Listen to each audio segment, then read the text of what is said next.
एक साधु पहाड़ से नीचे शिष्यों को चुनने आया। गोंगजी युआन, पूरे गांव के 16 लोगों में से 15 लोगों में महान सम्राट बनने की क्षमता थी। सिर्फ तुम, जो दूसरी दुनिया से आए हो, तुम्हारी किस्मत तो एक किसान वाली है गोंगजी युआन। शुक्र है कि जाने से पहले उस साधु ने तुम्हारे लिए साधना की एक किताब छोड़ दी। गोंगजी युआन, अरे बाप रे, गोंगजी युआन, ये क्या बकवास लिखी है। ये तो हमारी भाषा के अक्षर भी नहीं है। उस औरत ने मुझे धोखा दिया। बचपन से ही दिमाग थोड़ा कमजोर होने के कारण तुम इस दुनिया की भाषा पढ़ना कभी सीख ही नहीं पाए। लेकिन ये बात तुम्हें रोक नहीं सकती। जैसा कि सब जानते हैं, सारे अक्षर चित्रों से ही तो बने हैं। अंदाजा लगाकर सीखा जा सकता है।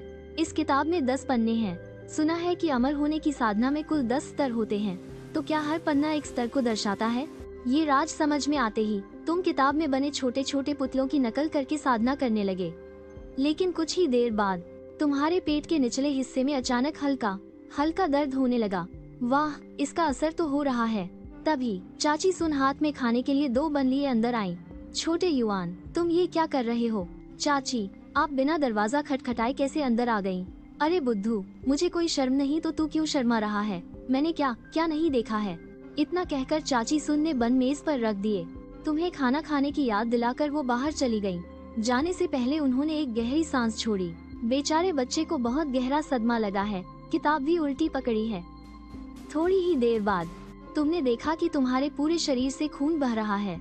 अरे बाप रे, क्या मैं साधना के पहले स्तर पर पहुंच गया हूं और मेरा शरीर अंदर से शुद्ध हो रहा है? क्या ये मेरे शरीर से सारी गंदगियां बाहर निकल रही हैं? नहाने के बाद तुमने तांबे का शीशा उठाया। तुम्हारी भौहों के बीच एक काला सा साया मंडरा रहा था। क्या यही मार्शल आर्ट्स का सबसे ऊंचा स्तर है? मानना पड़ेगा, अमर होने की साधना वाली किताब वाकई कमाल की है। शुरुआत में ही मैं मार्शल आर्ट्स के शिखर पर पहुंच गया। घर से बाहर निकलते ही तुम्हें बहुत ताजगी महसूस हुई। बस चीजें थोड़ी धुंधली और दो दिख रही थीं। शायद ये अचानक इतनी बड़ी ताकत मिल जाने की वजह से हो रहा है। मेरा शरीर अभी इसका आदी नहीं हुआ है। आंटी वांग, क्या आप खेत पर जा रही हैं? अरे मैं तेरा दूसरा चाचा हूँ। तो आगे वाला कौन है? आगे वाला तेरा चाचा न्यू है। तुमने अपना सिर झटक कर सोचा। चक्कर आना तो आम बात है, भले ही बाकी सब गड़बड़ लग रहा हो, लेकिन मेरे पेट के अंदर जमा हुई ये ऊर्जा बिल्कुल सही है। 3 साल बाद का समय, यहाँ कुछ तो गड़बड़ लग रही है। शायद उस बूढ़े साधु ने किताब लिखते समय कुछ गलतियाँ कर दी थीं। तुम साधना करते करते किताब में कांट छांट और सुधार करते रहे। पहला पन्ना पूरी तरह से कट पिट कर ऐसा हो गया था कि पहचाना ही नहीं जा रहा था। तुमने उस पर अपनी भाषा में नोट्स भी लिख दिए। साधना पूरी करने के बाद तुम चाची सुन के खेत जोतने के लिए निकल पड़े। लेकिन तुम्हारे जाते ही 2 नकाबपोश आदमी चुपके से तुम्हारे घर में घुस गए। इस सब से बिल्कुल बेखबर होकर तुम हल खींचकर खेत जोत रहे थे। कोई और चारा भी तो नहीं था। गांव की इकलौती गाय को पिछले साल तुमने एक ही मुक्के में मार दिया था। अब तुम ही गांव के बैल हो। छोटे युआन, थोड़ी देर आराम कर लो। मजाक कर रहे हो क्या? मैं साधना के पहले स्तर का साधु हूँ। खेत जोतने के लिए मुझे आराम की जरूरत है क्या? ये देखकर चाची सुन ने भी आगे कुछ नहीं कहा। आधा एकड़ जमीन जोतने के बाद तुम खेत के किनारे बैठकर पानी पीने लगे। पता नहीं वो बाकी लोग अब तक किस स्तर पर पहुंच गए होंगे। मुझ जैसे बिना किसी जादुई जड़ वाले इंसान ने साधना का पहला स्तर पार कर लिया है। उन्होंने तो अब तक अपनी जादुई शक्ति का केंद्र बना लिया होगा, या शायद उससे भी ऊपर। ऐसा तो नहीं कि वो भगवान ही बन गए हों। छोटे युआन, गांव में एक शिक्षक आए हैं। मुखिया जी ने तुम्हें उनकी खातिरदारी के लिए वापस बुलाया है। आया, अभी आया। इतना कहकर तुम तूफान की तरह तेजी से गांव की तरफ भाग पड़े। आजकल के जमाने में पढ़े लिखे शिक्षक बहुत मुश्किल से मिलते हैं। मुखिया जी से सुना है कि तुम बहुत मेहनती हो और कुछ नया सीखना चाहते हो। बस अफसोस की बात है कि तुम्हें कोई अच्छा गुरु नहीं मिला। अब जबकि मैं यहाँ से गुजर ही रहा हूँ, तो मैं तुम्हें थोड़ा बहुत मार्गदर्शन दे सकता हूँ। ये सुनते ही तुम्हारी खुशी का ठिकाना नहीं रहा। तुमने तुरंत जमीन पर कुछ अक्षर लिख दिए। मास्टर जी, जरा बताइए कि इन शब्दों को कैसे पढ़ते हैं? ये 5 अक्षर हैं, स्वर्ग की साधना की विधि। ये बात सुनते ही तुम वहीं के वहीं सुन्न रह गए। 5 अक्षर, भैंस की आंख। क्या ये 7 अक्षर नहीं है? क्या ये कोई जादुई कराटे की तकनीक नहीं है? घर वापस लौटते समय तुम्हारा दिमाग पूरी तरह से सुन्न था। 3 साल या 3 साल तक गलत अभ्यास करता रहा। जो तकनीक ब्रह्मांड की ऊर्जा को सोखने के लिए थी, उसे मैंने जबरदस्ती शरीर को लोहे जैसा बनाने वाली तकनीक में बदल दिया। लगता है किताब लेकर गुरुजी के पास जाना पड़ेगा और एक शब्द समझना होगा। उधर उसी समय शांगबा गांव के बगल वाले शिचियातुन गांव में शिलोंग और शेहू अपने हाथों में वो इकलौती किताब देखकर खुशी से उछल पड़े। मिल गया। इस शब्द को शुआन पढ़ते हैं। शुआन पंथ की सांस लेने की तकनीक। जल्दी करो, इसके अंदर क्या लिखा है जरा चेक करो। बट भाई, यह देखने में किसी गुप्त बेडरूम तकनीक जैसी क्यों लग रही है? अरे तुझे क्या पता, यही तो इसकी खूबी है। दोनों ने कुछ देर उसे पढ़ा और फिर किताब में बने छोटे छोटे पुतलों की नकल करके अभ्यास करने लगे। दूसरी तरफ तुम जैसे ही घर लौटे तो देखा कि जो जादुई किताब हमेशा मेज पर चुपचाप रखी रहती थी, वो अचानक गायब हो गई है। तुमने अपना सिर खुजाते हुए बाल खींचे। सिर में इतनी खुजली क्यों हो रही है? लगता है मेरा दिमाग फिर से बढ़ रहा है। हालांकि वो किताब चोरी हो गई थी, लेकिन तुम्हें बिल्कुल भी गुस्सा नहीं आया। इन 3 सालों में तुमने उस किताब के पन्ने हजारों बार पलटे थे। उसका 80% हिस्सा तो तुम्हें मुजबानी याद था, और जहाँ तक बाकी बचे 20% की बात है, उसका अंदाजा लगाना तो तुम्हारे लिए बाएं हाथ का खेल था। तुमने तुरंत मिट्टी की दीवार पर लिखना और चित्र बनाना शुरू कर दिया। परी ने जो असली तकनीक दी थी, उसे शुआन तियान सांस लेने की तकनीक वर्जन 1.0 कहा जा सकता है, और तुमने जिसे गलत समझकर अभ्यास किया, वो था वर्जन 2.0। और अब याद करके जिसे तुमने अपने हिसाब से बदल दिया है, उसे तुम कहते हो वर्जन 3.0। फ्लाइंग इमोर्टल पवित्र भूमि के लोग तो अभी भी वर्जन 1.0 का ही अभ्यास कर रहे हैं, जबकि मैं तो पहले ही वर्जन 3.0 का अभ्यास कर रहा हूँ। वो लोग मेरी बराबरी कैसे कर सकते हैं? ये सब लिखने के बाद तुमने तुरंत अपनी तकनीक का अभ्यास करना शुरू कर दिया। तुम्हें तुरंत महसूस हुआ कि तुम्हारे शरीर के अंदर की रुकावटें टूटने लगी हैं। आधे घंटे से भी कम समय में नाभि के पास ऊर्जा का चक्र एक धमाके के साथ फट गया। क्या मैंने अगला स्तर पार कर लिया? एक भयंकर ताकत का एहसास हुआ, जिससे तुम्हें लगा कि अब इस दुनिया में तुम्हें कोई नहीं हरा सकता। तुमने तुरंत मुख्य दरवाजे पर एक जोरदार मुक्का मारा और लक्सी का वो दरवाजा चकनाचूर हो गया। क्या ताकत है, बहुत ही भयंकर। ओह, पर ये दरवाजा, खैर 600 भी क्या फर्क पड़ता है। शांगबा गांव का इकलौता वारिस होने के नाते मैं इस टूटी फूटी झोपड़ी के लक्की वाले दरवाजे की परवाह क्यों करूं? लेकिन तुम्हें बहुत जल्द ही एक बहुत बड़ी गड़बड़ का एहसास हुआ। अरे, मेरी ऊर्जा का चक्र कहाँ गायब हो गया, और कोई नया आध्यात्मिक आधार भी नहीं बना। कहीं इस तकनीक में ही तो कोई गलती नहीं है? बहुत सोचने के बाद तुम्हें सिर्फ एक ही वजह समझ आई। सुना है कि इस विद्या का अभ्यास करने के लिए जादुई गोलियों की भी जरूरत पड़ती है। सबसे बड़ी वजह यही है कि मैंने कोई जादुई गोली नहीं खाई है। ये सोचते ही नौजवान युआन, तुमने आंगन से एक कुदाल उठाई और जादुई जड़ी बूटियां खोदने के लिए पहाड़ की तरफ निकल पड़े। लेकिन नौजवान युआन, जब तुम शिचियातुन गांव से गुजर रहे थे, तो तुमने एक खौफनाक नजारा देखा। उस पूरे गांव में कोई जिंदा इंसान नहीं बचा था। मीन पर हर तरफ बस लाशें ही लाशें बिछी हुई थीं। पिछले जन्म की यादें होने के बावजूद तुमने ऐसा डरावना नजारा पहले कभी नहीं देखा था। तुम बुरी तरह डर गए और अपनी जान बचाकर पागलों की तरह घर की तरफ भागे। अभी जो वहाँ से भागता हुआ गया, क्या वो हुआ शियाओ युआन था? क्या गर्भत की रफ्तार थी? फाउंडेशन स्तर के योगियों का हवा में इतनी तेज उड़ना तो आम बात है, लेकिन जमीन पर इस रफ्तार से भागने वाला मैंने तो सच में अपनी जिंदगी में पहली बार देखा है। उसके तुरंत बाद बाई ताओ तुम्हारे कमरे में पहुंचा। उसने देखा कि तुम कंबल में छिपकर बुरी तरह कांप रहे हो, लेकिन जैसे ही उसने कंबल का एक कोना उठाया, तुम्हारी चीख सुनकर उसके कान के पर्दे हिल गए। गुरुजी, मुझे बचाइए। क्या कोई तुम्हें मारने के लिए तुम्हारे पीछे पड़ा है? नहीं। तो क्या तुमने किसी बहुत ताकतवर इंसान से पंगा ले लिया है? शायद नहीं। तो आखिर ऐसा क्या हुआ है जिसकी वजह से तुम इतने डरे हुए हो? तुमने थोड़ा गहरी सांस ली और खुद को शांत किया, और फिर कांपती हुई आवाज में शिचियातुन गांव का पूरा खौफनाक नजारा बयां कर दिया। पर तुम शिचियातुन गांव में क्या करने गए थे? फ्लाइंग इमोर्टल पवित्र भूमि के एक अमर देव ने मुझे एक जादुई किताब दी थी। मुझे लग रहा था कि मेरा अभ्यास बहुत धीमा चल रहा है, इसलिए मैंने सोचा कि पहाड़ पर जाकर कुछ जादुई जड़ी बूटियां खोद लाऊं। ये सुनकर बाई ताओ ने मिट्टी की उस दीवार की तरफ देखा, और यह देखते ही उसका सिर चकरा गया। ये सब क्या बकवास लिख रखी है तुमने? शब्दों की बात तो छोड़े ही दो, वो सब तो गलत है ही, लेकिन ये जो ऊर्जा के प्रवाह का चित्र तुमने बनाया है, इस तरीके से अभ्यास करने पर तो कोई भी इंसान पागल हो जाएगा या अपनी जान गंवा बैठेगा। खैर, छोड़ो इन सब बातों को।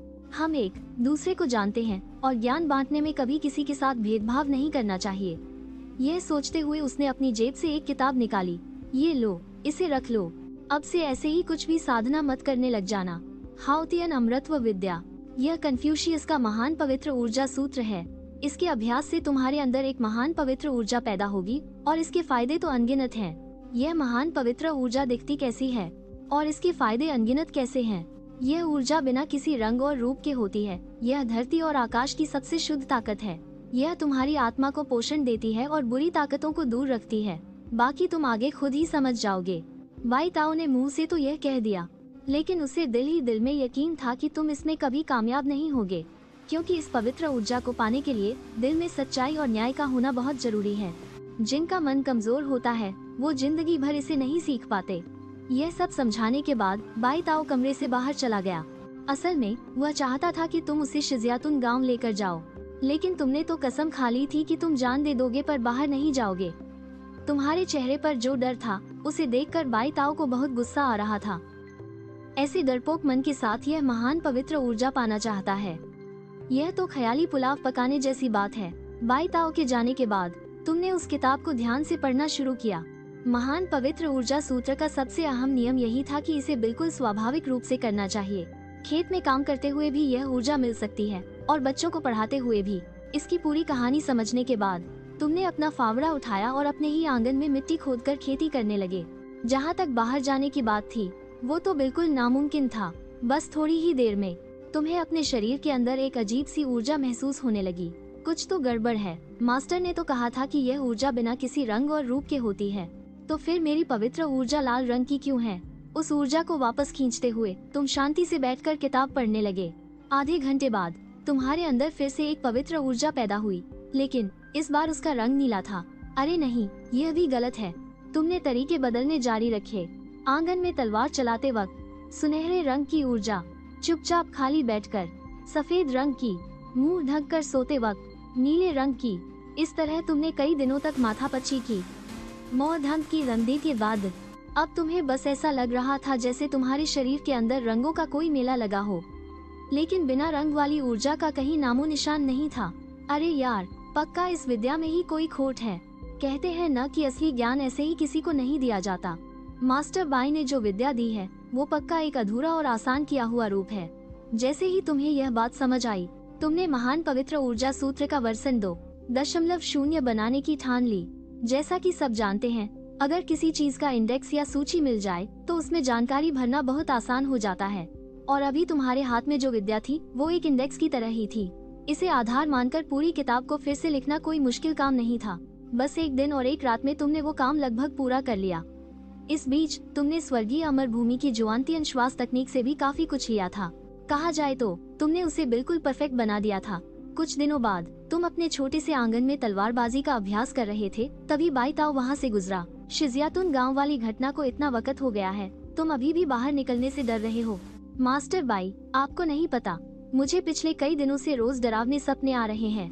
वो गांव वाले बहुत ही दर्दनाक मौत मारे गए थे। जियाओ युआन मेरे बच्चे, एक पढ़े लिखे इंसान को महान पवित्र ऊर्जा तब मिलती है जब वो सच्चाई के रास्ते पर चले और बिना डरे बुरी ताकतों या ताकतवर लोगों का डटकर सामना करे। मास्टर, आपकी बातें बिल्कुल सही हैं। तो फिर चलो मेरे साथ बाहर टहलने चलो। मैं नहीं जाऊंगा। अरे, हम बस गांव के अंदर ही घूमेंगे, गांव से बाहर नहीं जाएंगे। बिल्कुल नहीं जाऊंगा। बहुत समझाने के बाद भी जब तुम आंगन से एक कदम भी बाहर निकालने को राजी नहीं हुए तो बाई ताओ गुस्से से हाथ झटकता हुआ वहाँ से चला गया। मैंने दसियों साल तक बच्चों को पढ़ाया है, पर आज तक ऐसा ढीठ इंसान नहीं देखा।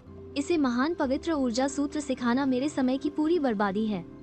छोड़ो यार, जो भी हो। यह सोचकर बाई ताओ वापस गांव के मुहाने पर आ गया और उम्मीद भरी नजरों से झाओ परिवार के घर की तरफ देखने लगा। थोड़ी ही देर बाद उसकी नजर अचानक गांव के बाहर की तरफ गई। उसने देखा कि चांदी के कवच वाला एक आदमी धीरे धीरे शांगबा गांव की तरफ ही आ रहा है। लगता है खबर आखिरकार लीक हो ही गई। एक ऐसा छोटा सा गांव जहां से 15 बेहद शानदार और प्रतिभाशाली योद्धा निकले हों, उस पर किसी की नजर न पड़े, ऐसा तो हो ही नहीं सकता।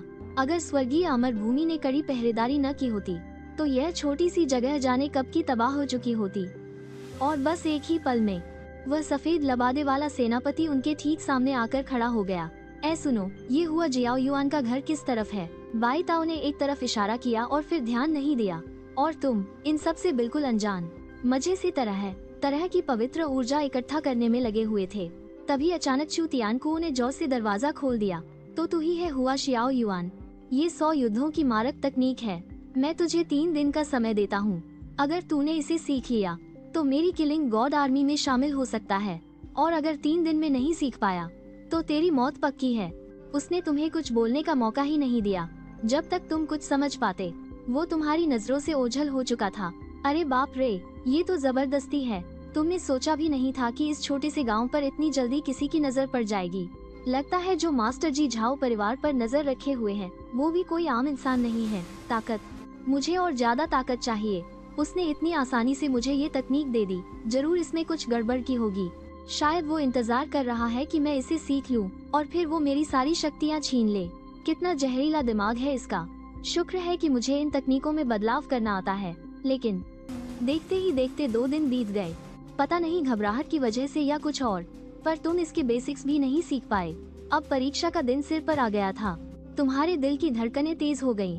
क्या मुझे यहाँ से भाग जाना चाहिए? लेकिन गांव वालों का क्या होगा? उन्होंने तो मेरी जान बचाई थी।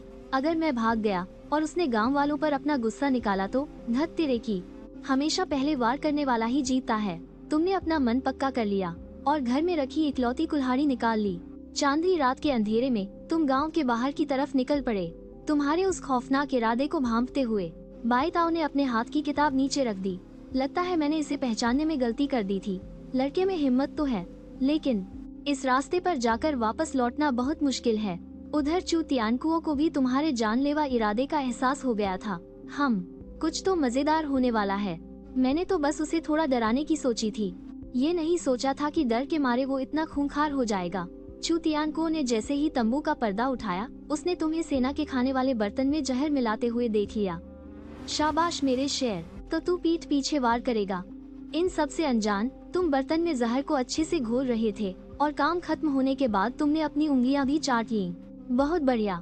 ना कोई रंग, ना कोई महक। अब अगर मैं मारा भी गया तो उसे भी जिंदा नहीं छोड़ूंगा। ये सब करने के बाद तुम अपनी कुल्हाड़ी लेकर उसके तंबू की तरफ दबे पांव बढ़े। जैसे ही तुमने कुल्हाड़ी उठाकर जोरदार वार करने की सोची, तंबू के अंदर से अचानक एक लंबा भाला तुम्हारी तरफ आया। हड़बड़ाहट में तुमने तुरंत कुल्हाड़ी से उसे रोकने की कोशिश की। वार तो तुमने बचा लिया, लेकिन तुम्हारी कुल्हाड़ी 2 टुकड़ों में टूट गई। तुमने बिना सोचे समझे कुल्हाड़ी फेंकी और अपने पंजों से हमला कर दिया। सीधा चू तियानकुओ के गले पर वार। लेकिन जैसे जैसे लड़ाई आगे बढ़ी, चू तियानकुओ हैरान होता गया। एक ऐसा योद्धा जो हत्या करने में माहिर हो, वो एक मामूली नौसिखिए के हाथों पिट रहा था। अरे रुको रुको हुआ शियाओ युआन, शायद हमारे बीच कोई गलतफहमी हुई है। कोई गलतफहमी नहीं है। आज मैं यहाँ तेरी जान लेने आया हूँ। चू तियानकुओ तो यहाँ बस अपना फायदा देखने आया था। उसने तुम्हें डराने के लिए बस बड़ी बड़ी बातें की थीं, लेकिन उसे क्या पता था कि बात जान लेने पर उतर आएगी। अगर लड़ाई ऐसे ही चलती रही तो उसकी जान यहीं चली जाएगी। मजबूरी में, कोई गलतफहमी नहीं है। मैं तो बस तेरा काम तमाम करने आया हूँ। चू तियानकुओ के पास पहाड़ से नीचे भागने के अलावा कोई चारा नहीं था। हवा में उड़ रहा है, मतलब ये एक प्रो लेवल का मास्टर है। इसकी ताकत तो बहुत ज्यादा है और लगता है इसकी पहुंच भी ऊपर तक है। अब जब दुश्मनी मोल ले ही ली है तो इसे जिंदा छोड़कर कोई गलती नहीं करूंगा। यह सोचकर तुम पूरी रफ्तार से चू तियानकुओ के पीछे दौड़ पड़े। भले ही तुम उड़ नहीं सकते थे, लेकिन तुम्हारी रफ्तार भी कम नहीं थी। एक भाग रहा था और दूसरा पीछा कर रहा था। जल्द ही दोनों तियानलोंग काउंटी से बाहर निकल गए। धत तेरी की, ये तो झोंक की तरह चिपक गया है। चू तियानकुओ ने एक पल के लिए भी रुकने की हिम्मत नहीं की और पूरी ताकत से शुनान शहर की तरफ उड़ने लगा। जैसे ही वो शहर के दरवाजे पर उतरा, प्रहरियों ने उसे रोक लिया। कौन हो तुम? वहीं रुक जाओ। क्या तुम्हारे गवर्नर यहाँ हैं? चू तियानकुओ ने हाँफते हुए अपनी सेना का बैज निकाला। गवर्नर साहब शहर के अंदर ही हैं। हमें नहीं पता था कि महान सेनापति पधारे हैं। मैं अभी जाकर उन्हें खबर करता हूँ। मेरे पीछे एक पागल पड़ा है, तुम लोग उसे रोको। सिर्फ 10 पल, सिर्फ 10 पल। इतना कहकर वो दोबारा एक तेज रोशनी की तरह उत्तर दिशा की तरफ उड़ गया। इससे पहले कि वो प्रहरी कुछ समझ पाते, तुम भी शहर के दरवाजे पर पहुंच गए। क्या तुम लोगों ने किसी को यहाँ से उड़कर जाते हुए देखा है? यह सुनकर सभी प्रहरियों ने चुपचाप अपनी उंगली से उत्तर की तरफ इशारा कर दिया। भाई मजाक है क्या? महीने की इतनी सी पगार के लिए अपनी जान कौन जोखिम में डालेगा? जो आदमी सीधे महान सेनापति को मारने के लिए दौड़ा रहा हो, भला ये मामूली प्रहरी उसे कैसे रोक सकते थे? दोनों एक दूसरे का पीछा करते और भागते हुए जल्द ही शुनान काउंटी की सीमा से बाहर निकल गए। चू तियानकुओ ने अपने दृढ़ संकल्प के बल पर लगभग 10,000 मील की उड़ान भरी। और अंततः भागते हुए राजधानी वांगतियान शहर पहुंच गए। जब तुम शहर के बाहर पहुंचे तो तुम्हारी आगे बढ़ने की हिम्मत नहीं हुई। बहुत जल्दबाजी कर दी। तुम सीधे दुश्मन के गढ़ में घुस आए थे। क्या ये मौत को दावत देना नहीं है? तभी दर्जनों चांदी के कवच वाले सैनिक शहर के द्वार से बाहर निकल पड़े और उनके साथ एक दिव्य साधु जैसा दिखने वाला बूढ़ा आदमी भी था। अरे बाप रे, ये तो बेईमानी है। उसने तो अपनी पूरी फौज बुला ली। वो रहा वो लड़का, उसे भागने मत देना। यह देखकर तुमने वहाँ से दौड़ लगा दी, कमीने बुढ़े। मेरे घर में बूढ़े, माँ बाप और छोटे बच्चे हैं। अगर मैं यहाँ मर गया तो तुम्हें बहुत बड़ा पाप लगेगा। बूढ़े ने कहा, लड़के गालियाँ बकते रह। तू जितनी गालियाँ देगा मुझे उतना ही मजा आएगा। मैं 3 तक गिन रहा हूँ। अगर तू फिर भी भागा तो मुझे मत कहना कि मैं बच्चों पर जोर दिखा रहा हूँ। अरे नहीं, आगे तो दुष्ट भूत खाई है। जब दुश्मन रुका तब भी तुमने राहत की सांस नहीं ली और 10 मील से भी ज्यादा दूर भागने के बाद ही रुके। इस बार तो मैं छुपकर तब तक साधना करूंगा जब तक मैं अजय नहीं हो जाता। यह सोचकर तुमने छुपने के लिए एक जगह ढूंढने का फैसला किया, लेकिन सामने सिर्फ कुछ वीरान कब्रें थीं। डर को किनारे रखते हुए तुमने सबसे आम सी दिखने वाली एक कब्र चुनी, लेकिन उसके पत्थर पर लिखी कहानी ने तुम्हारा ध्यान खींच लिया। भाई, मुझे माफ करना, हालांकि तुम्हारी कहानी बहुत दुखद है, लेकिन मेरे पास छुपने की और कोई जगह नहीं है। बुरा मत मानना। इतना कहकर तुमने कब्र की मिट्टी खोदी और ताबूत का ढक्कन हटा दिया। फिर तुमने उस कंकाल को निकालकर पास के एक पेड़ के नीचे दफना दिया। ताबूत के अंदर लेटने के बाद तुमने अपनी आध्यात्मिक ऊर्जा का इस्तेमाल करके कब्र को वापस पहले जैसा कर दिया। अब तुम्हें थोड़ा सुरक्षित महसूस हुआ, लेकिन लेटते ही तुम्हें जबरदस्त थकान घेरने लगी और जल्द ही तुम गहरी नींद में सो गए। लेकिन तुम्हें यह नहीं पता था कि उसी वक्त बाहर 2 परछाइयां नजर आईं। वे भी उसी कब्रिस्तान की तरफ बढ़ रही थीं। मार्शल आंट, यह हवा कुछ अजीब लग रही है। इस दुष्ट भूत खाई का खौफ ऐसे ही नहीं है। अगर मुझे गलती से वह अपनी आभा छिपाने वाली तकनीक नहीं मिल गई होती तो मैं मरते दम तक इस जगह पर कदम नहीं रखती। आगे कुछ वीरान कब्रें हैं, चलो पहले वहाँ चलकर इस शैतानी हवा से बचते हैं। मार्शल आंट, क्या यह अपशकुन नहीं होगा? बस रात होने ही वाली है। पहले एक वीरान कब्र ढूंढकर उसमें छुप जाते हैं ताकि भूतों के उस खौफनाक जुलूस से बच सके। इतना कहकर दोनों ने एक कब्र खोदनी शुरू कर दी। मुरोंग युए थोड़ी तमीजदार थी। ताबूत में लेटने से पहले उसने कंकाल को सलीके से समेटकर बगल में रख दिया, लेकिन तांग केवेई ने तो बिना देखे ही सीधे तुम्हारे वाले ताबूत में छलांग लगा दी। मार्शल आंट, मुझे थोड़ा डर लग रहा है। इसमें डरने वाली क्या बात है? ये तो बेचारे पुराने बुजुर्ग हैं जिन्हें मरे हुए जमाना बीत चुका है। क्या वे उठकर तुम्हारा कुछ बिगाड़ लेंगे? चुपचाप सो जाओ, कल हमें बाहर जाकर ब्लड स्पिरिट फूल भी ढूंढना है। इतना कहते ही पूरा कब्रिस्तान फिर से सन्नाटे में डूब गया और तुम, जो इस सब से बिल्कुल बेखबर थे, यही सोच रहे थे कि तुम कोई सपना देख रहे हो। अरे, तुमने मेरे बालों को दबा रखा है। अरे बाप रे, भूत, ये क्यों हुई? कंडेंसेशन स्टेज वाला साधु यहाँ कहाँ से आ गया? इतना डरपोक? ओए, उठ जा। छोड़ो, एक मामूली साधु को तंग करूंगी तो लोग हंसेंगे। सुबह होने पर तांग केवेई ताबूत से बाहर निकली, लेकिन जब उसने तुम्हारी शक्ल साफ देखी तो गुस्से से उसने अपने दांत पीस लिए। तुमने फटे पुराने कपड़े पहने थे, पैर में सिर्फ एक सूखी घास का जूता था। तुम तो बिल्कुल किसी भिखारी की तरह लग रहे थे। उसे यकीन ही नहीं हो रहा था कि वह रात भर एक भिखारी के साथ सो रही थी। तभी मुरोंग युए भी बाहर निकल आई। यह देखकर तांग केवेई ने गुस्से से अपना हाथ घुमाया। ताबूत का ढक्कन वापस बंद हो गया और उसने एक बहुत बड़ा पत्थर लाकर उसके ऊपर रख दिया। आखिर में उसने उस बड़े पत्थर पर एक गुरुत्वाकर्षण तावीज भी चिपका दिया। अमिताभ बुद्ध, मार्शल आंट, आप बुद्ध को कब से मानने लगी? तुझे क्या पता, मैं तो बस यहाँ बेमौत मारे गए लोगों की आत्मा को शांति दे रही हूँ। उनके जाने के बहुत देर बाद तुम्हारी आँख फिर से खुली। सही कहते हैं, कब्रिस्तान में नहीं सोना चाहिए। कल रात तो मुझे बहुत भयानक सपना आया, लेकिन जब तुमने ताबूत का ढक्कन हटाने की कोशिश की तो वह अपनी जगह से हिला तक नहीं। ये कैसे हो सकता है? क्या मेरी शक्तियाँ इतनी कमजोर हो गई हैं? तुमने अपनी पूरी ताकत लगा दी, लेकिन फिर भी कोई असर नहीं हुआ। लेकिन तुम्हें इस बात का अंदाजा भी नहीं था कि 3 दिन बाद जब तांग केवेई वापस लौटी तो उसने तुम्हें बाहर निकालने के बजाय बड़े दुख के साथ तुम्हारे लिए एक नया मकबरा बना दिया। वह रोते रोते पत्थर पर लिख रही थी, जिया ओयाओ संप्रदाय की तांग के पति, एक छोटे भिखारी की कब्र। अरे ओए, ये बाहर मेरी कब्र पर कौन रो रहा है? पहले रोना बंद करो, जरा ये पत्थर हटाने में मेरी मदद करो। क्या तुम्हें मेरी आवाज सुनाई दे रही है? मास्टर युआन, अरे मास्टर युआन, तुम अपना रोना रो रहे हो, मैं अपना रो रहा हूँ। मास्टर युआन, बाहर के लोग बहुत दुखी हैं। Master yuan, master yuan. जैसे जैसे रोने की आवाज दूर होती गई। मास्टर युआन, तुम्हारी अटकी हुई सांसें आखिरकार थम ही गईं। मास्टर युआन, अब बचने का सिर्फ एक ही रास्ता है मास्टर युआन, और वो है बुनियादी स्तर को पार करना। मास्टर युआन, लेकिन इस खौफनाक भूतिया खाई में कोई आध्यात्मिक ऊर्जा नहीं है मास्टर युआन। यहाँ सिर्फ कभी न खत्म होने वाली भूतिया हवा है मास्टर युआन।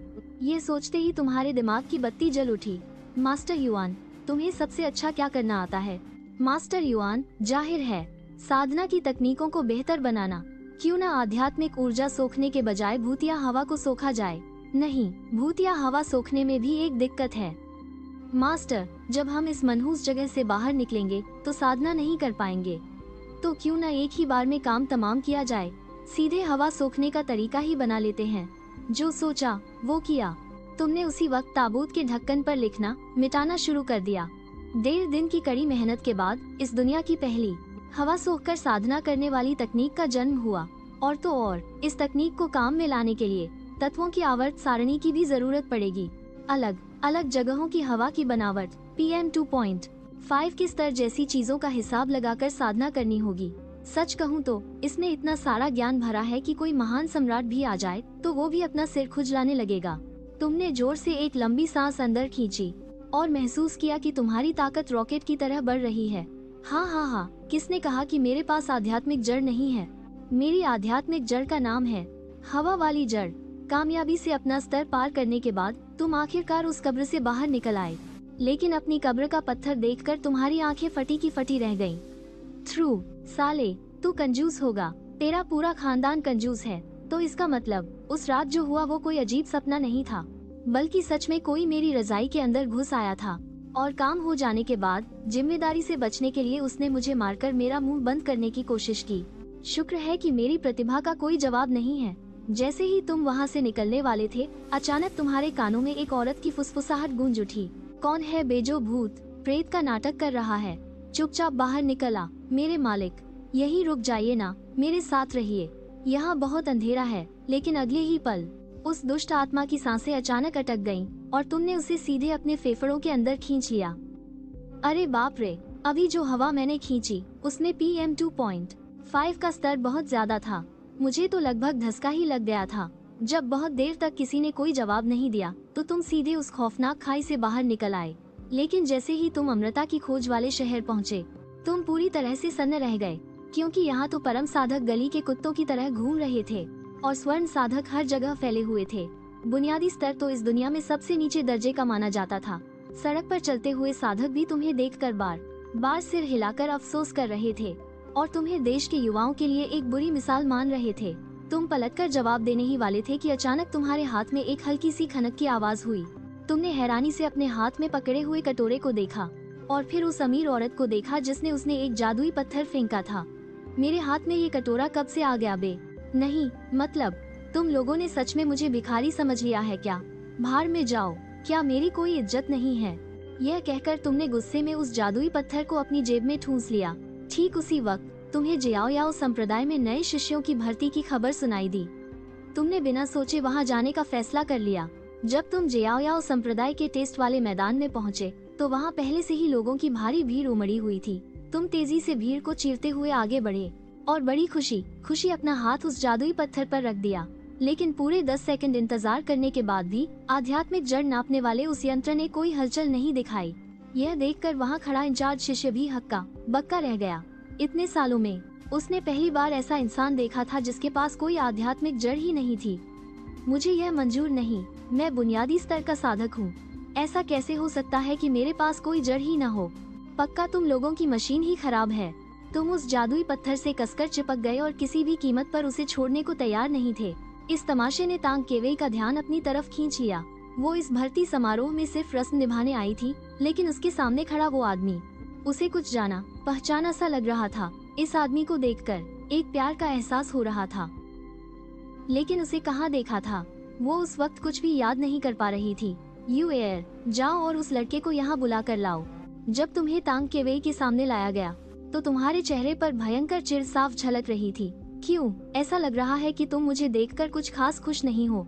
अरे देवी जी, आप ये क्या कह रही हैं? मैं तो बस एक सीधा साधा किसान हूँ। आप जैसी हसीन लड़की को ज्यादा घूरूंगा ना तो मेरी आंखों में गुहेरी निकल आएगी। तांग केवेई का किसी को अपना शिष्य बनाने का कोई इरादा नहीं था, लेकिन तुम्हारा वो नखरेबाज और घमंडी रवैया देखकर उसके अंदर की जिद अचानक जाग उठी। उसने उसी पल फैसला कर लिया कि वो तुम्हें अपना शिष्य बनाएगी और तुम्हें खूब तड़पाएगी। मैं हूँ 100 फूलों वाले शिखर की प्रमुख तांग केवेई। क्या तुम मुझे अपना गुरु मानना चाहोगे? वो क्या है ना, अगर मैं आपको गुरु मान लूं तो क्या मुझे स्पिरिट स्टोन मिलेंगे? हर महीने 10 लो ग्रेट स्पिरिट स्टोन मिलेंगे। हे गुरुदेव, कृपया अपने इस शिष्य का प्रणाम स्वीकार करें। यह सुनते ही तांग केवेई के चेहरे पर निराशा के काले बादल छा गए। उसने सोचा भी नहीं था कि उसका नाम और रुतबा 10 लो ग्रेट स्पिरिट स्टोन के सामने इतना फीका पड़ जाएगा। तांग केवेई की नाराजगी देखकर तुम्हें लगा कि तुमने कुछ ज्यादा ही मांग लिया है, इसलिए तुमने जल्दी से कहा, गुरुजी, आपका ये शिष्य घर के कामों से लेकर मेहमानों की खातिरदारी तक सब कुछ कर सकता है। खेत जोतना, सब्जियां उगाना, गाय चराना, मुझे सब आता है। 10 स्पिरिट स्टोन बिल्कुल भी घाटे का सौदा नहीं है। लेकिन इससे पहले कि तुम अपनी बात पूरी कर पाते, तांग केवेई मुरोंग यू को लेकर वहाँ से जा चुकी थी। इस बात से बिल्कुल अनजान तुम बड़े मजे से हिसाब लगा रहे थे कि एक साल में कितने स्पिरिट स्टोन मिलेंगे। जब तुम्हारा ध्यान टूटा तो देखा कि गुरुजी का तो नामो निशान तक नहीं है। अरे बाप रे, मुझे तो ऐसे ही लावारिस छोड़ दिया गया। किसी ने मुझे ये भी नहीं बताया कि बहुआ पीक है कहाँ। पूरे 15 दिनों तक भटकने के बाद भी तुम्हें संप्रदाय का दरवाजा नहीं मिला। हार मानकर तुम्हें वापस क्यूक्सियान शहर लौटना पड़ा। बहुआ, भैया, भाभी, कोई तो मदद करो। मैं बहुआ पीक की मालकिन, दयालु चाची, मौसी, मैं बहुआ पीक की मालकिन तांग केवेई का सबसे बड़ा शिष्य हूँ। बहुआ पीक के नाम पर भगवान के लिए मुझे कुछ खाने को दे दो। महज 15 दिनों में ये खबर पूरे क्यूक्सियान शहर में आग की तरह फैल गई। और जब तुम भूख से मरने ही वाले थे, आखिरकार तुम्हें एक अच्छी पगार वाली लेकिन बहुत ही चुनौतीपूर्ण नौकरी मिल गई। अरे मैडम जी, आइए ना, हमारे साथ थोड़ा वक्त बिताइए। क्या बात है जवान, यहाँ नए आए हो? देखिए मैडम, मैं यहाँ सिर्फ अपनी कला का प्रदर्शन करता हूँ। अरे मेरे भोले राजा, शुरुआत में तो हर कोई सिर्फ कला ही दिखाता है। तुम कुछ बोलने ही वाले थे कि उस औरत ने अपने पास से स्पिरिट स्टोन से भरी एक थैली निकाल ली। ओए होए, मेरी प्यारी मैडम, आपकी पारखी नजर का तो क्या ही कहना। पलक झपकते ही तुम्हारे अंदर का प्रोफेशनल जाग उठा। बस शराब पीते हुए साथ ही तो देना है, इसमें तो तुम उस्ताद हो। थोड़ी ना नुकुर और मूल भाव के बाद शाम होते होते तुमने जैसे तैसे उस औरत को विदा किया। जियाओ युआन, मैं लोगों को पहचानने में कभी गलती नहीं करती। तुम्हारे अंदर इस जगह का टॉप स्टार बनने का पूरा दम है।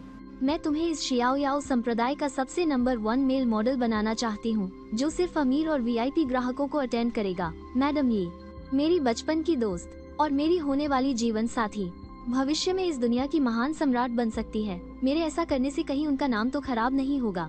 ली छिंगछियू ने एक पल के लिए सोचा। हाँ, बात तो पते की कही तुमने। मन ही मन इस बेवकूफ लड़के की कोई महान सम्राट दोस्त कहाँ से आ गई। लगता है दिन में ही सपने देख रहा है। जियाओ युआन, मुझे लगता है तुम्हें बिल्कुल भी फिक्र करने की जरूरत नहीं है। पैसा कमाना कोई शर्म की बात थोड़ी है।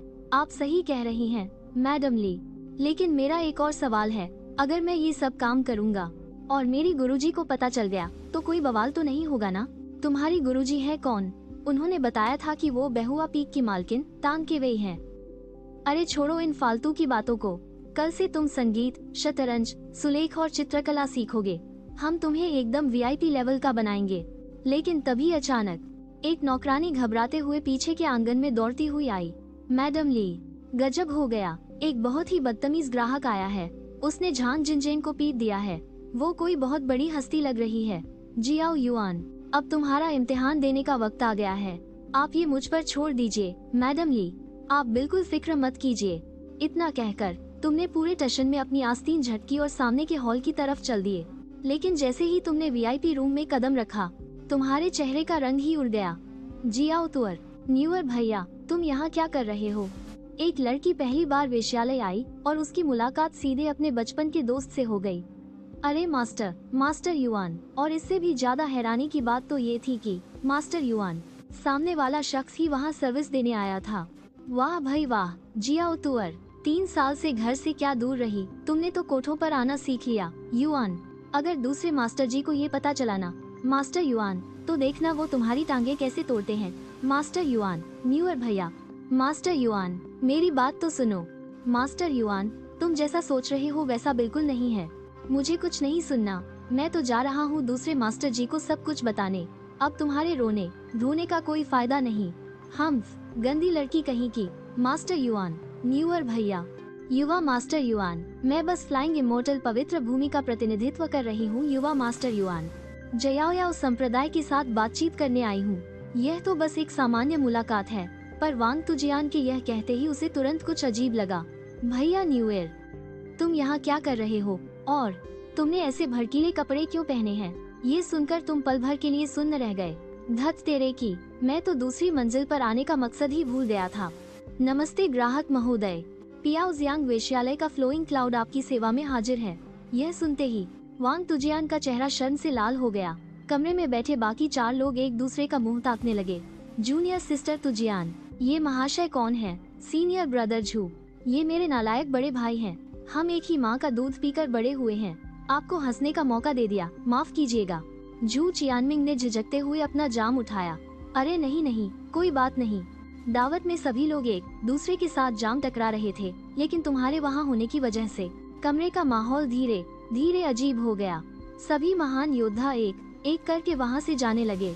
जब सब चले गए तो वांग तुजियान के सब्र का बांध टूट गया। भैया न्यूयर, अब बताओ भी, आखिर माजरा क्या है? मैं बस एक लंबे सफर पर निकला था, पर वापस जाने का रास्ता ही भूल गया और भटकते भटकते यहाँ पहुँच गया। सोचा सफर के लिए कुछ पैसे इकट्ठे कर लूं। भटकते हुए तुम्हें अंदाजा भी है कि ये जगह माँ आनशान से कितनी दूर है। जादूगरों की उड़ने वाली नावों को भी वहाँ पहुँचने में 10-15 दिन लग जाते हैं, और तुम कह रहे हो कि तुम पैदल चलकर यहाँ आए हो। तुमने बस लगातार हाँ में सिर हिला दिया। भैया न्यूएर, ये लो 50 स्पिरिट स्टोन। दक्षिणी राज्य वापस जाने के लिए उड़ने वाली नाव का किराया देने के लिए ये काफी होंगे। हमारा घर दक्षिणी राज्य के शून आन जिले में है, याद है ना? उसने यह कहते हुए तुम्हारे लिए पता लिख दिया, क्योंकि उसे एक जरूरी काम पूरा करना था। इसलिए वांग तुजियान तुम्हें खुद वापस छोड़ने नहीं जा सकती थी। पर जाने से पहले वो ली छिंगचियू से मिलने गई। मेहमान जी, मेरे लिए क्या हुक्म है? वांग तुजियान ने अपने अंदर सुलगते गुस्से को दबाया। उसके हाथ में पकड़ी लंबी तलवार धीरे धीरे अपनी म्यान से बाहर आ रही थी। हुआ शियाओयुआन यहाँ कैसे पहुँचा? कुछ दिन पहले मैंने उसे सड़क पर भीख मांगते देखा था। मुझसे उसका वो हाल देखा नहीं गया, तो सोचा उसे यहाँ वेटर का काम दे दूं। पर किसे पता था कि नहलाने धुलाने के बाद यह लड़का इतना सुंदर दिखेगा। यह सुनकर वांग तुजियान ने अपनी तलवार वापस म्यान में रख ली और फिर झपट कर ली छिंगचियू का कॉलर पकड़ लिया। सुन बुढ़िया, हुआ शियाओयुआन मेरा बड़ा भाई है। मैं फ्लाइंग इमोर्टल पवित्र भूमि की इमोर्टल स्लेइंग स्वॉर्ड की वारिस हूँ। और हाँ, कान खोल कर सुन ले, मेरे जैसे उसके 15 और छोटे भाई बहन हैं। आज मुझे एक जरूरी काम से जल्दी निकलना पड़ रहा है। अगर तेरे यहाँ मेरे भाई को खरोंच भी आई ना, तो मैं इस पूरे च्यूजियान शहर को उसके साथ जिंदा गाड़ दूंगी। ये कहकर वांग तुजियान ने ऊपर की तरफ देखा, जहाँ उसकी नजरें सीधा तुमसे जा मिलेंगी। यह देखकर तुमने झटपट अपने चेहरे पर एक बेवकूफी भरी मुस्कान ला दी। अरे मेरी प्यारी खरगोश, वक्त मिले तो यहाँ आती रहना। यह सुनकर वांग तुजियान का चेहरा शर्म से लाल हो गया और वो बिना पीछे मुड़े वहाँ से चली गई। अगर तुम वहाँ न होते तो कसम से आज वो इस वेश्यालय की ईंट से ईंट बजा देती। उसे उड़कर दूर जाते देख ली छिंगचियू ने चैन की सांस ली। इमोर्टल स्लेइंग स्वॉर्ड की वारिस, बाप रे, यह नाम ही खौफनाक है। फिर उसने पलटकर दूसरी मंजिल की तरफ देखा, जहाँ तुम पर्दे से आधा टिके हुए थे और तुम्हारी आंखों में एक गहरा राज छिपा था। तुम्हारे हाथ में आधा भरा शराब का प्याला धीरे धीरे छलक रहा था। क्या शालीनता है, बहुत ही शानदार। तभी तो वो इमोर्टल स्लेइंग स्वॉर्ड की वारिस पहली ही नजर में तुम पर अपना दिल हार बैठी। नकद से ये दो बान। इत्तेफाक से मुरोंग यू भी उसी वक्त पियाओजियांग वेश्यालय के पास से गुजर रही थी। अरे ओ चिकने, क्या तुमने किसी छोटे भिखारी को देखा है जो खुद को 100 फ्लावर्स पीक के मास्टर तांग का चेला बताता है? अरे बाप रे, मास्टर तांग के चेले को मैं कैसे देख सकता हूँ भला? मुरोंग साहिबा, आइए ना, अंदर आकर मजा लीजिए। यह देखकर मुरोंग युए की आंखों में नफरत की एक झलक साफ दिखाई दी। यह कैसी बकवास जगह है, बिल्कुल ही बेशर्मी की हद है। यह कहकर वह आगे बढ़ गई। रास्ते में किसी भिखारी की तो बात ही छोड़ो, आम लोग भी गिने चुने ही थे। आखिरकार मुरोंग युए 7 नंबर जल भवन के दरवाजे पर पहुंची। थोड़ी पूछताछ करने के बाद उसे पता चला कि तुम आजकल यहीं भटक रहे हो। एक महान फाउंडेशन स्टेज के साधक होकर एक छोटी सी बच्ची के टुकड़ों पर पल रहे हो। कितनी शर्म की बात है। ठीक उसी वक्त यून डुओ खाने का डिब्बा लिए बाहर आई। चूँकि उसने तुम्हें पूरे दिन नहीं देखा था, इसलिए वह परेशानी में इधर उधर देखने लगी।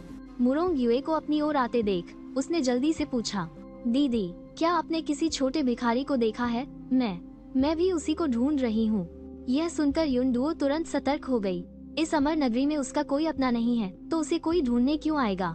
यह औरत देखने से ही कोई भली इंसान नहीं लग रही है। तुम कौन हो? मैं उसकी सीनियर हूँ। ए छोटी बच्ची, अगर तुम्हें वह कंजूस भिखारी दोबारा दिखे ना तो उससे कहना कि चुपचाप 100 फ्लावर्स पीक लौट जाए, मेरे अंकल मास्टर की ओर बेइज्जती ना कराए। यह कहकर मुरोंग युए जाने ही वाली थी, पर जैसे ही वह पलटी उसे एक छिपी हुई जानलेवा नियत का एहसास हुआ। ऐसा लग रहा था जैसे किसी ने इस हवेली को निशाना बना लिया है। एक गहरी सांस छोड़कर मुरोंग युए सीधे वहाँ से चली गई। अगली सुबह ली छिंग छियू के साथ तुम जाओ डिंग लिंग की हवेली में पहुँचे। वह न केवल नेसेंट सोल लेवल की एक महान साधक थी, बल्कि वीणा बजाने में भी उस्ताद थी। डिंग लिंग दीदी, यह आपके लिए एक तोहफा है। अरे श्याओ युआन, तुम्हें किसी ने ठग लिया है। इस कंगन के ऊपर से सोने का पानी चढ़ा है, अंदर से तो यह पक्का लोहे का है। मुझे किसी ने नहीं ठगा, दुकानदार ने पहले ही बता दिया था कि यह लोहे का है। क्या तुम्हारे पास पैसों की कमी है? नहीं तो कल ही तो लिटिल रैबिट ने मुझे 50 स्पिरिट स्टोन दिए हैं। अच्छा, तो इसलिए तुमने मेरे लिए यह रद्दी कंगन खरीदा? दाओ डिंग लिंग की आवाज में बढ़ते हुए गुस्से को महसूस करके तुम सतर्क होकर 2 कदम पीछे हट गए और तुम्हारे हाथ ने अनजाने में कमर पर बंधी पैसों की थैली को कसकर छिपा लिया। पास ही खड़ी ली छिंग छियू ने जब माहौल बिगड़ते देखा तो उसने जल्दी से जाओ डिंग लिंग के हाथ में एक स्टोरेज रिंग थमा दी। अरे श्याओ युआन से गलती हो गई, असल में ये है उसका तोहफा आपके लिए। लेकिन जाओ डिंग लिंग ने गुस्से से उस स्टोरेज रिंग को वापस धकेल दिया। ली दीदी, मुझे इन सब चीजों की कमी नहीं है, मुझे तो बस इस लड़के का रवैया सुधारना है। जरा इसकी शक्ल तो देखो, ऐसे डर रहा है जैसे मैं इसे लूटने वाली हूँ। मैं नेसेंट सोल लेवल की इतनी बड़ी साधक हूँ, क्या मुझे इसके जैसे फाउंडेशन स्टेज वाले की दौलत की कोई लालच होगी? लिटिल रैबिट ने कहा था कि अगर आप मुझे लूटना चाहें तो मैं सिर्फ अपनी कमर पर बंधा हुआ सामान ही दूं। कसम से, जो मेरे जूतों और पैंट के अंदर है वो मैं बिल्कुल नहीं दूंगा। ये सुनकर दाओ डिंग लिंग ने गुस्से से अपने दांत पीस लिए। आखिरकार ली छिंग छियू के बहुत मनाने और मिन्नतें करने के बाद छाओ डिंग लिंग तुम्हें संगीत सिखाने के लिए मान गई। लेकिन 15 दिन सीखने के बाद भी तुम्हें एक पूरी धुन तक याद नहीं हुई। हाँ, बस वीणा बजाते वक्त जो तुम्हारा भौकाल दिखाने वाला रुतबा था ना, उसमें तुमने जरूर महारत हासिल कर ली थी। लेकिन जिस दिन श्याओ याओ संप्रदाय ने पूरी जगह बुक की थी, उस दिन तुम्हें, जिसे सिर तार छेड़ना आता था, आखिरी मौके पर स्थिति संभालने के लिए बुला लिया गया। जब तुम वीआईपी रूम में पहुँचे तब ली छिंग छियू मेहमानों को शांत कर रही थी। युए परी, आज जिन एनिंग की तबीयत ठीक नहीं है, जिस वजह से आपको परेशानी हुई, इसके लिए हमें वारी बहुत खेद है। मैंने आपकी सेवा के लिए हमारे यहाँ के सबसे बेहतरीन कलाकार लियू युन चियान शुई का इंतजाम कर दिया है। वह डिंग लिंग परी का ही चेला है, श्याओ युआन।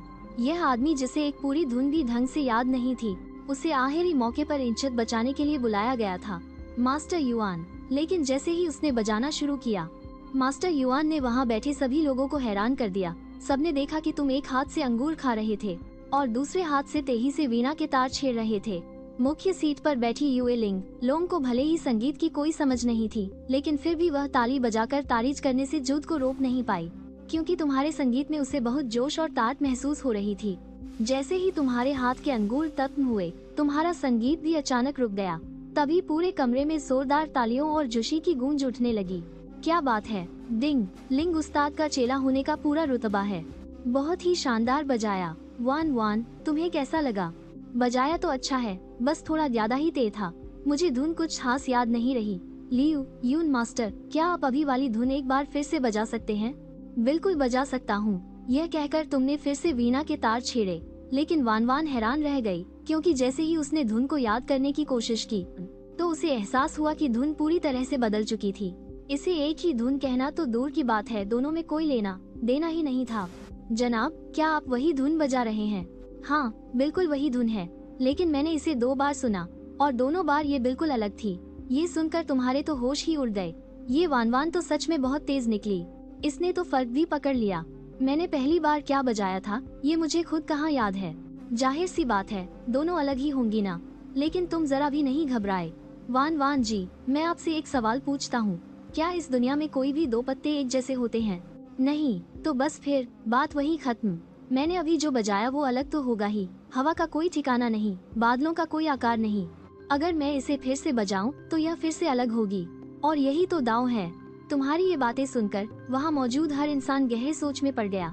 ऐसा लगा जैसे उन्हें कुछ समझ आ गया हो, पर साथ ही ऐसा भी लगा जैसे कुछ भी पल्ले नहीं पड़ा। आखिर में उन्होंने हार मानकर अपना सिर हिलाया। लियू यून जी की सोच सच में बहुत ऊंची है। अरे वान वान जी, आप तो मुझे चने के झाड़ पर चढ़ा रही हैं। तो चलिए अब मैं आप सभी सुंदरियों के लिए तूफान नाम की एक धुन बजाता हूँ। यह कहकर तुमने फिर से अपनी वीणा संभाल ली। इस दावत से वहाँ मौजूद हर कोई बहुत खुश था, सिवाय मुरोंग यू के, जिसके माथे पर पूरे समय सिलवटें पड़ी रहीं। उसे लग रहा था कि उसने तुम्हें कहीं देखा है, पर लाख कोशिशों के बाद भी उसे याद नहीं आ रहा था कि कहाँ। यूए लिंगलोंग और बाकी लोगों को विदा करने के बाद पियाओ शियांग आंगन के सभी लोग तुम्हें बड़े आदर से देखने लगे। आखिर किसी गुणी इंसान को कौन मक्खन नहीं लगाना चाहेगा। और फिर जैसे ही तुम अपने कमरे में आराम करने गए, ली छिंग छियू बड़ी सावधानी से कमरे में आई और बड़ी चालाकी से दरवाजे पर एक जादुई पर्ची चिपका दी ताकि आवाज बाहर न जाए। छोटे युआन, मैं असल में शियान यूए देश की एक जासूस हूँ। मेरा काम खुफिया जानकारी जुटाना है। हमारे संगठन का नाम फैंटम है। हर महीने की पगार 8 स्पिरिट स्टोन है और खाने पीने से लेकर रहने तक का सारा खर्चा संगठन उठाता है। अगर जान चली गई तो परिवार को 5000 स्पिरिट स्टोन का मुआवजा मिलेगा, और अगर कोई बड़ा काम किया तो अलग से इनाम भी मिलेगा। ली दीदी, एक बात बताओ, किसी नए बंदे को फंसाने पर तुम्हें कितना कमीशन मिलता है? हाँ हाँ, तुम सच में बहुत चालाक हो, तुमने तो ये भी पकड़ लिया। एक बंदे को लाने के 50 स्पिरिट स्टोन मिलते हैं। तुम्हारी ली दीदी तुम्हें 20 स्टोन का हिस्सा देगी। ये लो, ये रहा फैंटम का पहचान पत्र। ली दीदी, लगता है आपको पहले से ही पता था कि मैं हाँ कहूँगा। ये सुनते ही दोनों ने एक दूसरे को देखकर बड़ी ही शातिर मुस्कान दी। इसके तुरंत बाद ली छिंग छियू ने तुम्हें गुप्त इशारों और कोड वर्ड्स के बारे में सब कुछ समझा दिया। करीब 1 घंटे तक बात करने के बाद वो वहाँ से चली गई। लेकिन जैसे ही तुम सोने के लिए बिस्तर पर लेटे, दरवाजे पर फिर से दस्तक हुई। इस बार दरवाजे पर जू मू फेंग था। छोटे युआन, मैं लिसनिंग विंड पवेलियन का एजेंट हूँ। मैंने देखा कि तुम में काफी टैलेंट है, इसलिए मैं तुम्हें अपनी टीम में शामिल करना चाहता हूँ। बक बक करके सारे फायदों की लिस्ट गिनाने के बाद जू मू फेंग ने तुम्हारे हाथ में एक सुनहरी घंटी थमा दी। यह देखकर तुम थोड़ा हिचकिचाए। अरे यार, मर्दों की तरह बर्ताव कर, औरतों की तरह नखरे मत दिखा। सीधा सीधा बता, काम करना है या नहीं? महीने के 5 स्पिरिट स्टोन की पगार के बारे में सोचकर, और साथ में मुफ्त के खाने पीने और रहने के बारे में सोचकर तुमने दांत पीसते हुए हामी भर दी। लेकिन जब वो तुम्हें गुप्त इशारे समझाने ही वाला था, तुमने उसे बीच में ही टोक दिया। मू फेंग, जरा रुकना, मैं पेन और पेपर ले आऊं ताकि इसे लिख सकूं। मुझे डर है कि कहीं मैं कुछ भूल न जाऊं। क्या भूल न जाऊं? पागल है क्या? पेन और पेपर का इस्तेमाल बिल्कुल नहीं करना है। ये सब टॉप सीक्रेट है, इसे अपने दिमाग में अच्छी तरह से बैठा ले। ये सुनकर तुमने पेपर पर लिखने का ख्याल अपने दिमाग से निकाल दिया। जी, तोड़ मेहनत करने के बाद तुम मुश्किल से 70-80% बातें ही याद रख पाए। उस रात तुम पलक तक नहीं झपका पाए, क्योंकि तुम्हारा दरवाजा थोड़ी थोड़ी देर में खटखटाया जा रहा था। सुबह होते होते तुम्हें 7-8 अलग अलग संगठनों के पहचान पत्र मिल चुके थे, लेकिन उन उलझे हुए कोड वर्ड्स और नियमों में से तुम्हें कद्दू कुछ याद नहीं रहा। हाँ, पर मिलने वाली पगार और फायदों की लिस्ट तुम्हारे दिमाग में एकदम छप गई थी। अगर मोटा मोटा हिसाब लगाया जाए तो हर महीने तुम 50 से भी ज्यादा स्पिरिट स्टोन कमा रहे थे। पर तुम्हारे लिए सबसे बड़ा झटका तो अभी बाकी था। अगले दिन जब तुम छत पर वीणा का रियाज कर रहे थे तो झाओ डिंग लिंग ने भी तुम पर अपना पासा फेंक दिया। छोटे युआन, मैं दद नेट नाम के संगठन की खूंखार हत्यारी हूँ, और अब मैं तुम्हें आधिकारिक तौर पर दद नेट में शामिल होने का न्योता देती हूँ। अरे डिंग लिंग दीदी, ये नौकरी तो मेरे लिए बड़ी चुनौती वाली लग रही है। वैसे हर महीने की पगार कितनी मिलेगी? हमारे यहाँ कोई मासिक वेतन नहीं मिलता। जितना काम करोगे उतना कमाओगे। मुख्यालय से काम मिलता है और काम पूरा होने के बाद संगठन के साथ 30-70 का बंटवारा होता है। इतना कहकर उसने तुम्हारी तरफ पीले अक्षर वाला एक टोकन उछाल दिया और तुम्हें हत्या करने की एक गुप्त कला भी सिखाई। अगले 15 दिनों तक तुम इतने व्यस्त रहे कि सिर चकराने लगा।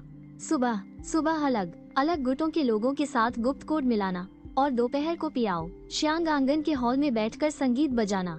दोपहर के बाद डिंग लिंग मंडप लौटकर वीणा सीखना और रात को हत्या करने का अभ्यास करना। रही बात छोटी खरगोश को गांव वापस ले जाने के वादे की, तो वह बात तो तुम्हारे दिमाग से पूरी तरह निकल ही चुकी थी। सारे पैसे तो तुमने एक बड़ी सी तलवार और रात में पहनने वाले काले कपड़े खरीदने में उड़ा दिए। और आज रात आखिरकार तुम्हें लुओ वांग संगठन का अपना पहला काम मिल ही गया। इस काम में तुम्हें बस जाकर अपनी शक्ल दिखानी है। याद रखना, सबसे आगे मत भागना, और लड़ते समय अगर तुम्हारी टोपी गिर जाए तो उसे वापस उठाना मत भूलना। जिंग लिंग दीदी, वो लोग शुई परिवार की हवेली के पीछे क्यों पड़े हैं? शुई हवेली पर सिर्फ हमारी लुओ वांग की ही नजर नहीं है, बल्कि दसियों और गुट भी पीछे पड़े हैं। अफवाह है कि शुई जी फूलों की देवी के महल की क्रूसेडर सेना का बचा हुआ हिस्सा है। उसके हाथ में जो चीज है उसे अमर ताबीज कहते हैं। यह उन क्रूसेडरों की 3 सबसे बड़ी विरासतों में से एक है। अमर ताबीजा का नाम सुनते ही तुम्हारी आंखें फटी की फटी रह गईं। ऐसा लगा जैसे यह नाम पहले भी कहीं सुना हो। लगा जैसे कहीं सुना हुआ है। पियाओ शांग आंगन से बाहर निकलने के बाद रास्ता न पता होने के कारण तुम्हें सड़क किनारे खड़े एक बूढ़े आदमी से मदद मांगनी पड़ी। अरे काका, क्या आपको पता है कि शुई हवेली का रास्ता किधर से है? अरे नौजवान, तुम शुई परिवार के यहाँ क्या करने जा रहे हो? मैं लुओ वांग का एक हत्यारा हूँ और मुझे वहाँ एक काम मिला है। ये हत्यारा तो बहुत ही भोला है, इसे तो बात घुमाना आता ही नहीं। तुम इस गली से सीधे चलते जाना, दूसरे चौराहे से बाएं मुड़ जाना। लगभग 300 से 400 मीटर चलने के बाद जो सबसे बड़ी हवेली दिखेगी वही है। बूढ़े काका की उंगली की दिशा में देखते ही तुम्हारी आंखें अचानक चमक उठी। तुम्हें याद आया कि जिस छोटी नौकरानी युन दुओ ने तुम्हारी मदद की थी, शायद वह भी इसी रास्ते पर रहती है। भैया, यह मीठी गोलियों वाली एक सींग कितने की है? मुझे 2 दे दो। एक आध्यात्मिक पत्थर की एक मिलेगी। क्या तुम तो खुलेआम लूट रहे हो? अरे मेहमान, अरे बाबूजी, अगर तुमने पैसे नहीं दिए तो मैं अभी शुई हवेली जाकर खबर कर दूंगा। अरे बाबूजी, कह दूंगा कि लुओ वांग का एक हत्यारा उनका पता पूछ रहा था। मजबूरी में। अरे बाबूजी, तुम्हें अपनी जेब से आध्यात्मिक पत्थर निकालना ही पड़ा। अरे बाबूजी, बाहर की दुनिया सच में बहुत ही चालाक है। अरे बाबूजी, गांव के लोगों जैसी कोई ईमानदारी नहीं है यहाँ। अरे बाबूजी, ऐसा समझो कि इन 2 पत्थरों की कीमत देकर मैंने एक बड़ा सबक सीख लिया। अरे बाबूजी, लेकिन तुम्हारे वहाँ से जाते ही झाओ डिंग लिंग उस बूढ़े आदमी के पास आकर खड़ी हो गई। मालिक, क्या आपको कुछ अजीब लगा? अरे बाबूजी, छोटी लिंग, अरे बाबूजी, उसकी तो पूरी की पूरी हरकत ही अजीब है। अरे बाबूजी, उसने कुछ भी सामान्य नहीं है। क्या उसकी पहचान में कोई झोल है? गांव से आए छोकरे की पहचान में क्या झोल होगा? उसे अच्छे से सिखाओ, पढ़ाओ। तुम्हारे इस चेले में भले ही कोई खास बात न हो, लेकिन जिगरा बहुत है लड़के में। बीच सड़क पर खुलेआम लुओ वांग का बिल्ला दिखाने की हिम्मत भला और किसमें है? इस सब से पूरी तरह अनजान तुम अब तक पहुंच चुके थे शुई हवेली के सामने, लेकिन तुम वहीं के वहीं बुत बनकर खड़े रह गए, क्योंकि यह उसी युन दुओ की मालकिन का घर था। इस समय हवेली के मुख्य दरवाजे कसकर बंद थे और अंदर से मार काट की धुंधली आवाजें आ रही थी। दरवाजे की दरार से गहरा लाल खून बहकर बाहर आया और उसमें तुम्हारा घबराया हुआ चेहरा नजर आने लगा। हवा में फैली खून की बदबू तुम्हें एक बार फिर जिया तुन गांव की उस भयानक तबाही की याद दिला गई। मारे डर के तुम्हारा पूरा शरीर कांपने लगा और तुम्हारे हाथ बेतहाशा अपने ही बाल नोचने लगे। मेरे सिर में बहुत खुजली हो रही है, दिमाग बढ़ रहा है। ऐसा लग रहा है जैसे मेरा दिमाग फिर से बढ़ रहा है। पर जैसे ही तुम वहाँ से भागना चाहते थे, तुम्हारे दिमाग में अचानक युन दुओ की कही हुई बातें गूंजने लगीं। ये लो, घर में बची हुई मिठाई तुम रख लो। तुम फिर से दरवाजे पर पहरा देने आ गए। क्या मेरे परिवार ने तुम्हारा कोई उधार चुकाना है? रुको, मैं रसोई से तुम्हारे लिए चिकन लेग लेकर आती हूँ। यह सब याद आते ही तुम्हारे कदम वहीं के वहीं ठिठक गए। ताजा लाल खून सीढ़ियों से बहता हुआ तुम्हारे पैरों के नीचे से गुजर रहा था।